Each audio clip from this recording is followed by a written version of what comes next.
Hi guys, it's Mark Zickery, Mr. Sci-Fi, also known as Mark Zickery of Space Command.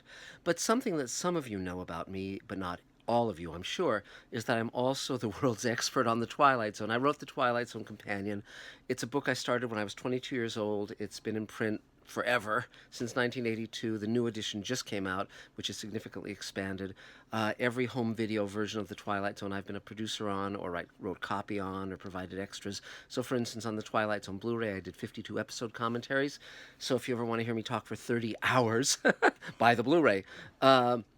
And the new edition of the Twilight Zone Companion has tons of extras and audio and video links and new photographs and just a gazillion things that weren't in the original edition. So, and the book has sold 500,000 copies and more.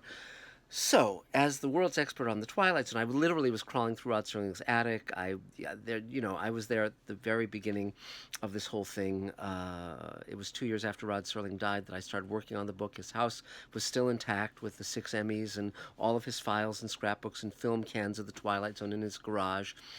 And with the exception of the other Twilight Zone writer, Charles Beaumont, and director Montgomery Pittman, everyone who had worked on the Twilight Zone was still alive. The four producers, many of the actors, all of the major writers, Richard Matheson, George Clayton Johnson, Earl Hamner. So I was able to do hundreds of hours of interviews and research every episode. And so I'm very well versed in this subject. So I wanted to talk, in that context, I wanted to talk about Jordan Peele's Twilight Zone.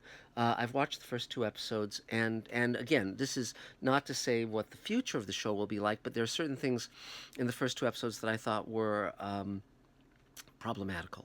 So, and again, a number of people have, in their comments about my reviews of various TV shows and movies, have mentioned that I'm kind, and I really appreciate that comment and that people are noticing because I try very hard not to be cruel or petty or small-minded.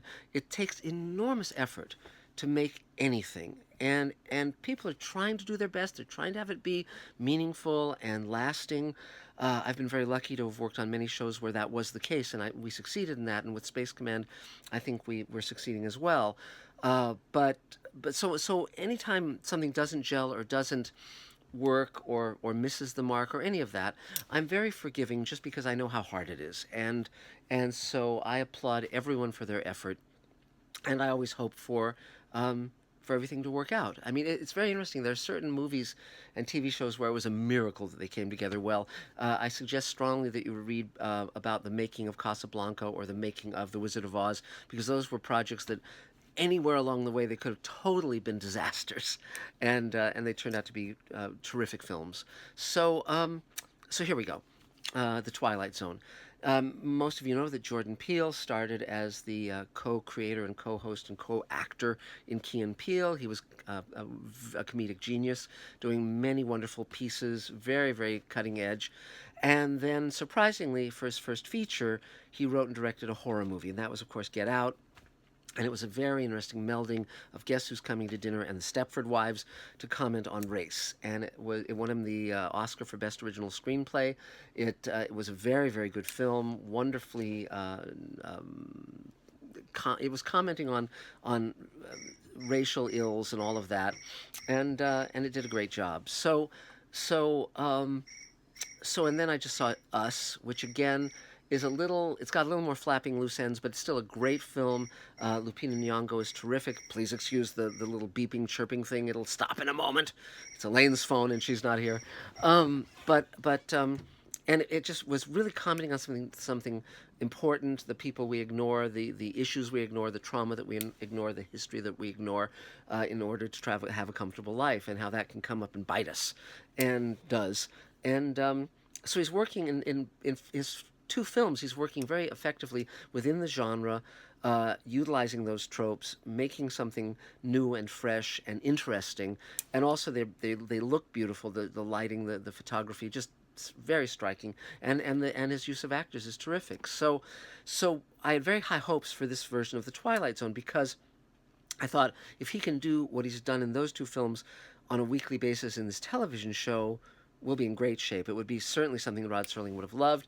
I know he would have loved Get Out and Us, because Rod more than anything, he never wanted to be a science fiction writer or a horror writer or a fantasist. He wanted to be a mainstream writer, Arthur Miller, for television, and he was censored and couldn't get out what he wanted to say, so he went into the genre as a way of hiding what he wanted to talk about. He was very concerned about the human condition, very concerned about the individual, very concerned about mankind surviving, because it was during the Cold War. There was the threat of nuclear annihilation. There were lynchings happening all the time. Emmett Till was murdered. Medgar Evers was shot. All sorts of things happened, and Serling and the Kennedy assassination, etc. So Serling was really on the front lines of a lot of this and determined to make a difference. And so given that setting, that basis. And certainly Jordan Peele is very, very influenced by Serling, very respectful of Serling. So there's no attempt to do something just quick and dirty.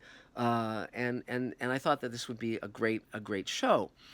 Now perhaps the other episodes will be stronger. I think that Jordan Peele made a tactical mistake because the first two episodes, and I understand the first four episodes, are neither written by him nor directed by him. And I think if he had chosen the episodes that were written and directed by him, that were just, the same kind of freshness and just raw commentary on the world that his films have shown, I think he would have been in great shape. But let's just get into the two that I've watched and what I think the flaws with them are. And again, I'm hoping the show will be better down the line. I really am rooting for it. And again, it's here's the thing that always amazes me. I spent 5 years deep in the Twilight Zone, really unlocking what made it work and why it worked and why no one had really managed to duplicate it nor risen to that level consistently. And it's so funny because all of these Twilight Zone TV shows over all the years, you'd think that they've all got my book. You'd think they would call me and say, "Hey, let's have a conversation. Let's see, what you can do to help us avoid the pitfalls." And they don't do that. I mean, I actually wrote a script for the Twilight Zone show when they brought it back on CBS, and a week before it was shot, with Doug Hayes was going to be the director of Eye of the Beholder and the After Hours and the Howling Man. CBS's censors pulled the plug. So eventually, I'll probably shoot that script. But it's called Knife Through the Veil, and Katie Sackhoff more recently wanted to do it. But it's interesting that censorship reared its ugly head in that instance. But getting back to Jordan Peele's Twilight Zone, here's the thing. So the first episode is called The Comedian, and there's a lot, and in both episodes there's a lot of in-jokes relating to the original Twilight Zone. So in The Comedian, the title references the fact that one of Rod Serling's Emmys was for a Playhouse 90 called The Comedian that starred Mickey Rooney. And this episode is about a comedian who wants to be funny, and people aren't laughing at his jokes. And again, there's a resonance to a Night Gallery episode, interestingly enough, which was an episode called Make Me Laugh, which starred Godfrey Cambridge as a comedian who no one laughs at him, and then a magical thing allows everything he says people laugh at. But then, of course, it has no meaning because anything he says he's laughed at. So that was an interesting episode, and Godfrey Cambridge, who was a comic, was very very good in it. But this episode, what's good about it is it stars Tracy Morgan and Kumail Nanjian, who are, one's Indian, one's, black, and so that's great. This is much more inclusive than most of the Twilight Zone episodes. That's all to the good. But the basic gag is you have a comedian, and again, spoilers, guys, spoilers. If you haven't watched the Twilight Zone, don't listen to this unless you want to have all of these stories ruined for you. But he plays a comedian, and he keeps talking about issues like the Second Amendment, and no one's laughing, and people are texting, and it's just, and he's been doing this for 5 years, and you really wonder how he's been doing this for 5 years. After 5 years of this incredibly lousy comedic performance, how anyone would even let him up on a stage. He'd be renowned as the most toxic, unfunny comic in the universe. But that said, okay, and his girlfriend's a lawyer, and but he's doing this stuff, and it's all topical and not personal. So in the bar of the club, he runs into Tracy Morgan, and Tracy Morgan says, "You have to talk about stuff from your life, but once they laugh at it, they own it, and it's gone." So just through a happenstance, he starts talking about his dog, and people start laughing, and when he goes home, his dog doesn't exist anymore. No one remembers his dog, and it goes from there. Now, several challenges about this episode. One challenge is that it sort of telegraphs where it's going to go. You sort of know what the ending's going to be way, way, way in advance. And interestingly enough, it's 56 minutes long. The second episode is 37. So they were kind of playing. Twilight Zone in the past was always either 30 minutes or an hour in the original run. There was 1 hour, one season that was 18-hour episodes. All the others were half hours.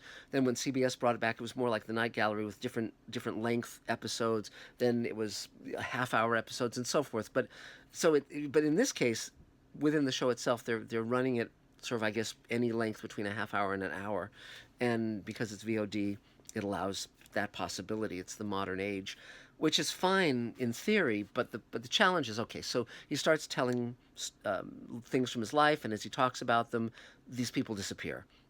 And his 10-year-old nephew or his girlfriend's nephew, and then her mentor, and so forth, and it changes the timeline, and the challenge is that he's supposed to be hilariously funny once he starts doing that, and he isn't. The audience is laughing, and even people that he's like making fun of directly are laughing, but we as an audience, at least I wasn't laughing. I didn't find any of it funny, so it was kind of leaden and deadly. So that was problematical. But the other thing was that, it's the interesting part, the one interesting element that I did like was that once he realizes that what he says can change the world, he starts looking for things to talk about that are awful, and it undoes them so that the people who were harmed are no longer harmed. That's cool, because it's sort of like the man, the man who could work miracles, the H.G. Wells story. It's like, if you had the power of God, how would you use it? And that was intriguing, but. And they had a little throwaway where he's looking up murderers and so forth. And there's one named Henry Corwin, which is a reference to the character that Art Carney played in Night of the Meek. And Corwin was actually Serling's own in reference to Norman Corwin, who was a very famous writer on radio and an inspiration to Serling and a friend to Serling, as well as being a mentor to Ray Bradbury. So it's interesting how this ripples. But in this episode, it's just, you know exactly where it's going to go. The payoff is obvious, but the other part of this, and it's an important part, and I had this problem with both of the episodes, is that Twilight Zone, the original Twilight Zone, takes place in a moral universe. So if someone is usually given a chance to either rise to their best self, or if they fail to do so, there's a punishment meted out. So the universe is, like, for instance, on Thursday We Leave for Home, James Whitmore can't let go of his need to be important, and it dooms him to isolation. Or, but in Night of the Meek, Art Carney has a good heart. He loves being Santa Claus, so at the end he gets to be Santa Claus. And so there's a sense of a universe. Now there's exceptions to that, like To Serve Man. I mean, every now and then Serling would see a great story with a great capper, like Time Enough at Last with Burgess Meredith as the last man on Earth, and it'd be such a great story, or It's a Good Life, such a great story with such a great ending, he would just go for it. But generally, good guys end up well, bad guys end up badly in the Twilight Zone. But for instance, in this one, okay, the comedian, so he wants to be a comic, and ultimately he's willing to throw away everything else in his life, and finally comes around to see that that he's left with nothing, and sort of pulls the plug on himself. Okay, that's okay. It's a little, grim and grotty, but okay. And then this female comic, at the end, it's like Nick of Time, where, okay, our main character's gone through this adventure, and then this female comic, runs into Tracy Morgan. It's like, will she fall afoul of the same trap? Okay, and then it's a little odd to have Jordan Peele doing Serling, because the challenge with this material is that if you're not careful, it can seem like you're doing a parody of Twilight Zone rather than an homage. And so it's every now and then there's this feeling it's a little funky, but okay. But again, I'll give him that. It looked like he was wearing, as well as wearing the suit and all of that stuff, it looks like he was wearing a paratrooper's bracelet, which is what Serling wore, and it may even be Serling's for all I know. So, but okay, so now we get to the second episode, which is Nightmare at 30,000 Feet. Now, one of the great episodes of the original Twilight Zone is Nightmare at 20,000 Feet, which is written by Richard Matheson based on his short story. Great episode starring William Shatner, shot entirely in an airplane fuselage and just outside of it.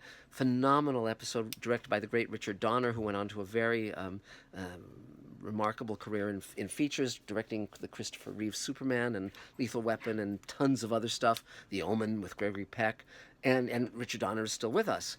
And in fact, I interviewed him when I did the Twilight Zone commentaries. I actually did a commentary with him on Nightmare at 20,000 Feet, and it's a great episode. It's a great episode, and the logistics of it are just phenomenal because there's a gremlin on the wing, played by Nick Cravat, who was Burt Lancaster's old acrobatic partner. He's in a lot of movies like The Crimson Pirate, and he's in this creepy gremlin mask by the great William Tuttle, one of the great makeup artists.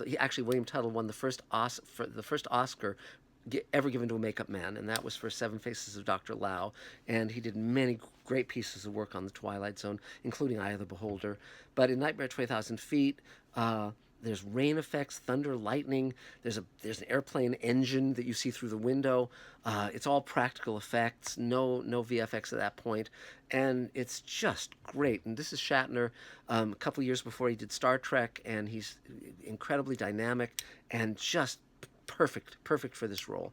So it's definitely one of the great Twilight Zone episodes. So, and they did a remake of it in Twilight Zone the movie, which was directed by George Miller of Mad Max fame, a phenomenal director, a very visceral director. It starred John Lithgow, and I don't like it as well. Even though the monster's better, the technical aspects are better, it's very entertaining.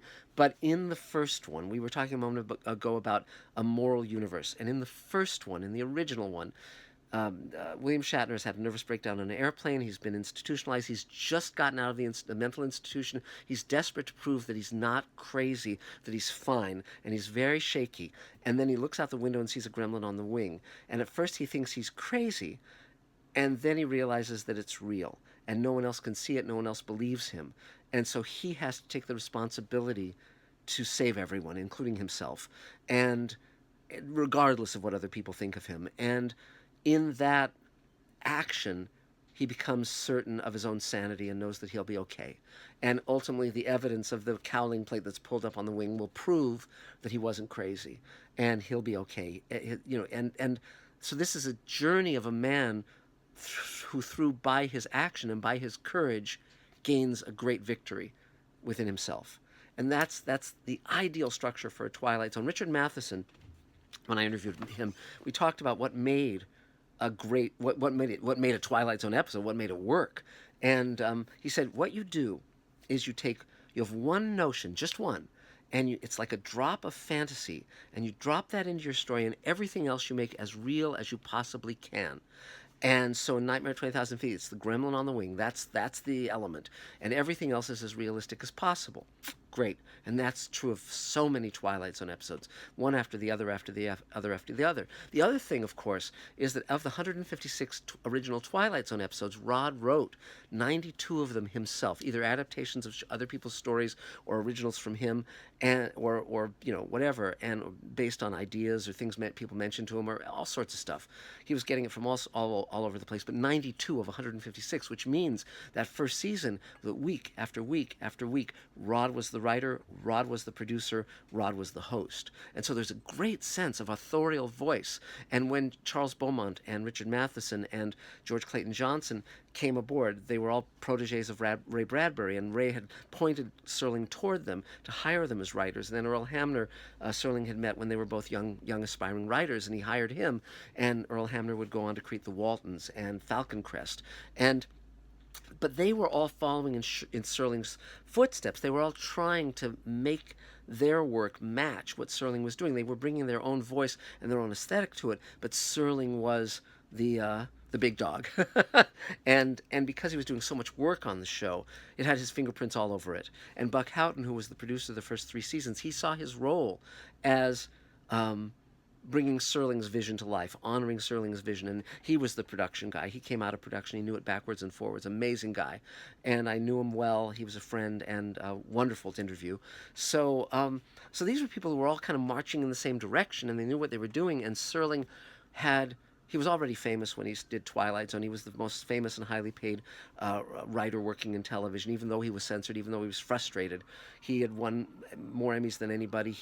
Ultimately he'd win 6 Emmys, and I saw those 6 in a row. It was remarkable, and the Peabody Award and the 3 Hugos, just phenomenal. And but this was a guy who was putting everything he had into that show. He gave up a contract to write movies for Metro Goldwyn Mayer, a $250,000 contract, which was a fortune back in 1958 when he got out of that contract to do Twilight Zone. This was a guy who was committed to what he was doing, and he understood. He had this astonishing ability to recognize what made a half-hour story work, and the beginning, the middle, the ending. And he said if he knew the ending, he was fine, but if he didn't have the ending, then he had to struggle. And if he couldn't come up with the ending, he would shelve it. So he said there were many stories where he had a beginning and a middle and no end, and he couldn't do it. So okay, so now we get to Nightmare at 30,000 Feet, which is the new version that's been done on the new Twilight Zone. Now again, the problem is, I think, that Jordan Peele is presenting himself as the artistic core of this show and the aesthetic core of this show, but he's not writing and directing these episodes. And so they're lesser work than what he's doing in features. And we wanted and expected that same core of who he is and what he does on this show, and we're not getting it yet. And so that's a problem. These could have been, if you took Jordan Peele's name off of this, it could have been anyone's Twilight Zone. It doesn't have his mark on it. It doesn't have his viewpoint that was so revolutionary in Get Out and Us. And that's what you need. If Us would have been a great Twilight Zone episode, and Get Out as well. I mean, if they were boiled down, they would have worked fine as Twilight Zone episodes. But, okay, so Nightmare at 30,000 Feet. It's very, very different from the original. And they make a reference to Donner, Captain Donner, which is in reference, of course, to Richard Donner. And they have a little gremlin doll that washes up at the end that looks like the one that was on the wing. This episode does not have a gremlin on the wing, first of all, which is a mistake because that's such a perfect story. But here's the thing. It violates Matheson's rule for what makes a Twilight Zone story work, which is one fantastical element, one, and then you just move on from there and you play everything out realistically. This has so many holes and so many things like, what the hell? What's going on? You never want to be confused in a Twilight Zone story. You want clarity. And you want characters to be smart and acting as smart as possible if they're heroes. So okay, and by the way, Jordan Peele mentioned that Us was inspired by the original Twilight Zone episode Mirror Image, which Serling wrote about a woman who's being replaced by a duplicate from another dimension. It's a great episode. So okay, so Nightmare at 30,000 Feet. So this has the main characters. Adam Scott plays an investigative journalist, and he boards an airliner, and he finds this little iPod kind of thing, and it's got a podcast, and it starts predicting what's going to happen. It says this is a doomed flight that disappeared at this time, and it's 10:50 when he boards the flight, and it's flight 10:50, and it's the code that gets into the pilot's cockpit is 10:50, and it's or 10:20, I guess, whatever it was. It's like the same date as the time and all this stuff, and it's like so he's boarding the plane, and he notes that it's 10:20, 10:20, 10:20, and that makes no sense. It has nothing to do with anything. Why is he talking about it? Then he has this mantra: the past is the past, and the present is the present. And you think maybe it's going to be some kind of looping thing like the Flying Dutchman or Death Ship, but no. It's like, okay, he's boarding this, and there's a podcast, and the podcast is this voice, and we have no idea what that's about, why it's predicting anything. The flight disappears. So, okay, the flight disappears, supposedly, and he's trying, and instead of doing what someone smart would do, what you would do if you were smart is this podcast that was left there and is predicting this plane that everyone will be lost, and the plane will vanish without a trace. You would immediately go to the stewardess, and she would alert the captain and the air marshal that someone has planted this, and clearly there's a threat to this plane. They probably would land immediately. They would probably, hold all of the people on the plane. They would, take that as evidence. If we're assuming that other people can hear this and draw a conclusion from it, and the conclusion any normal person would draw from it is that it's someone who's threatening to blow up this plane, destroy this plane. It's an act of terrorism. It's some kind of mind game. or it could be a hoax, but it's not this guy. It's something that was left for him. But if he's an investigative journalist, he's going to know. But then instead, this guy starts following the advice of this podcast to like check out other people on the plane who may be suspicious, and he starts talking to some Sikhs in a weird way, and some Russian guys in a weird way, and they're thinking that he's a threat, and they're asking him to sit down, and the air marshal ultimately arrests him, and it's like he's acting like a nut and a crank. And he's an investigative journalist. He would know not to do these things. He would be smarter than that because he's a professional, and he would know how to talk as a professional.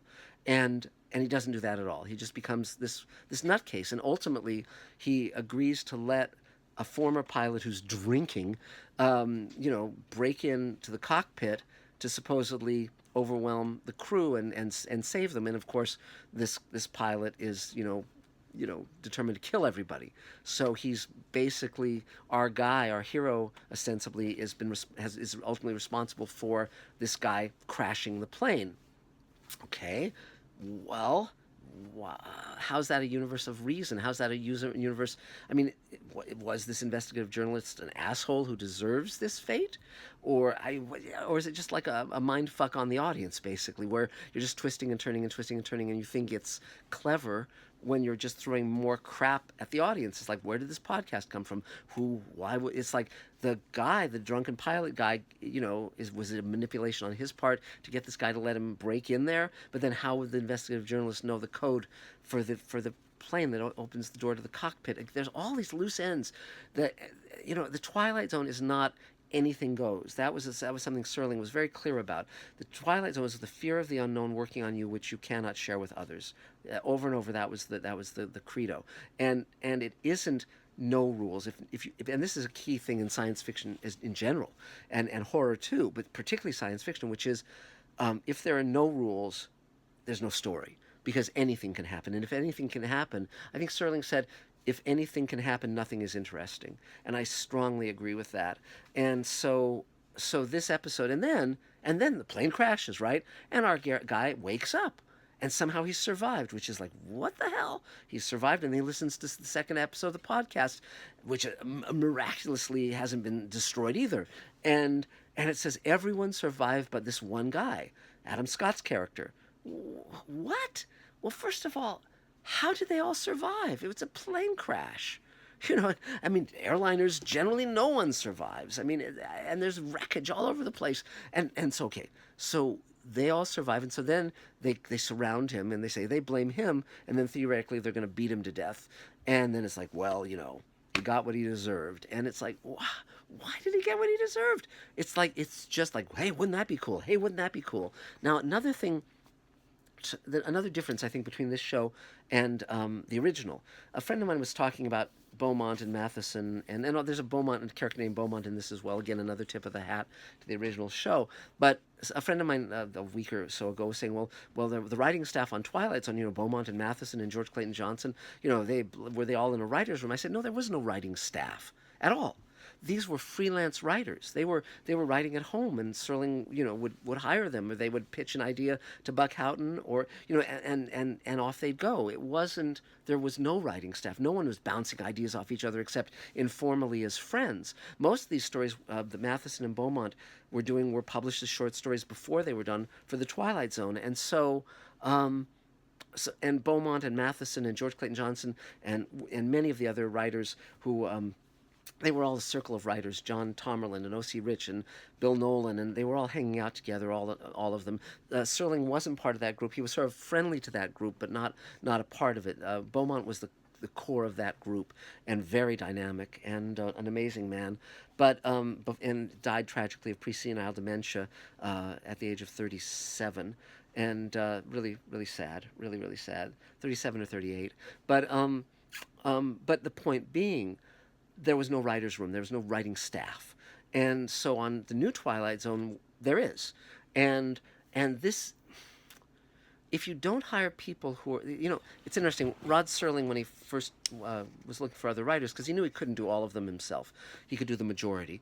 And so he opened the doors to any writer who wanted to work on Twilight Zone. They said they opened the door to unsolicited submissions. They got 5,000 submissions, and of those 5,000, Serling and his staff read 500, and there was not a single writer that they could hire. Rod said it was mainly like people who were writing for therapy, and just nothing they could use. And so that's when Rod called Ray Bradbury, who was the great science fiction writer of the era, and he said, "I don't know about science fiction. What should I do here?" And he said, and Ray said, "Come over to the house." Ray told me the story. You can find it on Mr. Sci-Fi.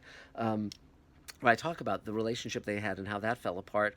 But Rod went over, and Bradbury pulled out 4 books. One was by the British writer John Collier. One was by his Ray's protege Richard Matheson. One was by his protege Charles Beaumont, and one was by Ray. And he said, "Read these and then let's talk." And then ultimately another of his proteges, George Clayton Johnson, got hired.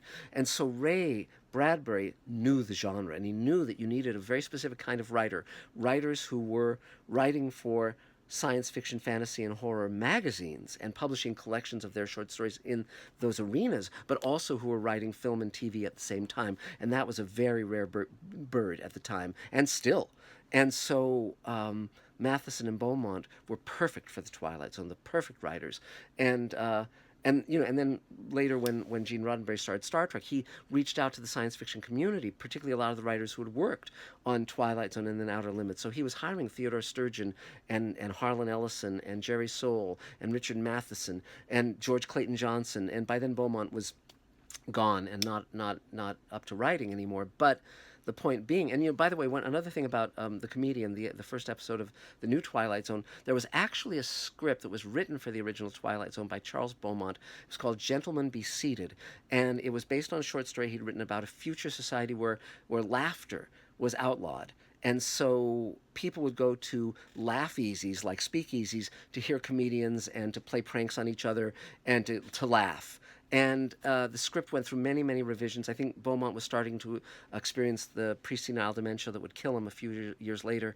And so the draft I saw, it said nth+1 draft, which means they'd been rewriting and rewriting and rewriting. And I read it, and it wasn't a strong script, but it was, again, the issue of comedy and trying to have laughter as an element in a Twilight Zone episode. So, but again, with those writers, and then with the writers that Roddenberry hired on the original Star Trek, the reason that stuff worked so well was because these were writers who were science fiction writers first, and horror writers, and fantasy writers. And so those stories, and then Matheson and Beaumont knew how to write for television, and George Clayton Johnson, under their tutelage, learned how to do that spectacularly. And so that was key. But I think with the Twilight Zone now, what they tend to do is they tend to hire TV writers or movie writers, and again, I'm not ragging on this writing staff at all. No disrespect, but what they tend to do is they're working out these stories in the room and saying, well, how about this? Well, how about that? Well, what about it? We're going to Nightmare 30,000 feet. Well, why don't we do something different? How about no gremlin on the wing? How about, why don't we have it be this strange number, this coincidence? And how about there's a podcast and it's telling what's about to happen, and then this happens and that happens, and what that doesn't make any sense. Well, it doesn't have to. It's the Twilight Zone, and they go way down this road. And because they're riffing off each other, it's almost like a jazz improvisation, but nobody's there to say, wait a minute, this doesn't make sense, and this isn't structurally sound, and why is this story happening, and why is it happening to this person? And all of the questions you need to ask to have a story cohere. Because the question always with a good story, with a good Twilight Zone story, is why this person, what is the lesson they're going to learn or fail to learn, and what makes this fresh? What makes this unique? What makes this different? Because again, the Twilight Zone has to not only be fresh and original and commenting on the world, it has to work as a story, has to draw us into those characters, because you can watch the original Twilight Zone episodes over and over and over, even when you know the twist ending, because the characters are so good, the story is so good, everything is so good, and including the cinematography by George Clemens, who was brilliant, a genius, and he had trained as a cameraman in silent films with Rudolph Valentino's Blood and Sand, and the Mamoulian, the Frederick March, Jekyll and Hyde, and Monsieur Verdoux that Chaplin did. So he was a master.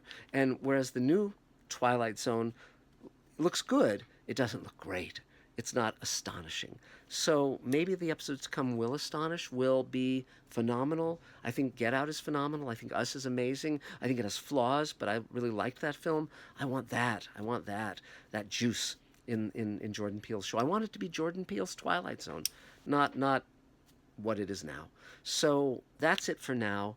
Again, I'm rooting for those guys. I'm rooting for everybody. I'm rooting for all of you. And so thanks for listening. We'll be back next time. Lots to talk about regarding Space Command and many other things. And if you're not subscribing to Mr. Sci-Fi, subscribe. If you can buy a share in Space Command, please call me at 323-363-1259 or email me at markzickery@gmail.com. We have a lot to do. We're going to be shooting a lot. We don't want to be bogged down by not having the funds we need. So that's some of it. There's a Patreon account, all sorts of stuff. And we'll talk to you real soon. But I love the Twilight Zone. I'm what I am because of it, and I owe a lot to it. So thank you, Rod Serling, and we'll see you next time. Bye.